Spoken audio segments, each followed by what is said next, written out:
ঘরোয়া আয়োজনের জন্য যদি কোনো হিট রেসিপি রান্না করতে চান, চিকেন কাবাব কারিটা হতে পারে সেরা রেসিপি। আজকে দারুণ স্বাদে চিকেন কাবাব কারি রেসিপিটাই শেয়ার করছি। এর জন্য মুরগির মাংস নিয়ে ছোট ছোট করে কিউব করে কেটে নেব।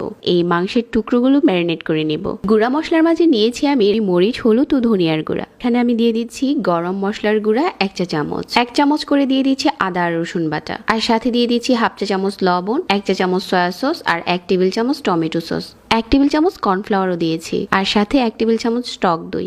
এখন মাংসের টুকরোগুলোকে ভালো করে ম্যারিনেট করে নিচ্ছি। 20 মিনিট পর মাংসটা ম্যারিনেট করা হয়ে গেছে। আর এখানে নিয়েছি কিছু শাসলিক কাঠি। এখন মাংসের টুকরোগুলোকে কাঠিতে গেঁথে নিচ্ছি। এখন একটা গ্রিল প্যানে পরিমাণ মতো তেল দিয়ে দিচ্ছি, তবে রেগুলার প্যানেও করা যাবে। আর সবগুলো শাসলিকের কাঠি দিয়ে দিলাম, আর এপাশ ওপাশ করে মিডিয়াম আঁচে ভালো করে কুক করে নিচ্ছি। এখন চুলায় আরও একটা প্যান বসিয়ে 2 টেবিল চামচ রান্নার তেল, 1/2 কাপের মতো পেঁয়াজ বাটা, আর সাথে দিয়ে দিচ্ছি 1 চা চামচ আদা আর রসুন বাটা।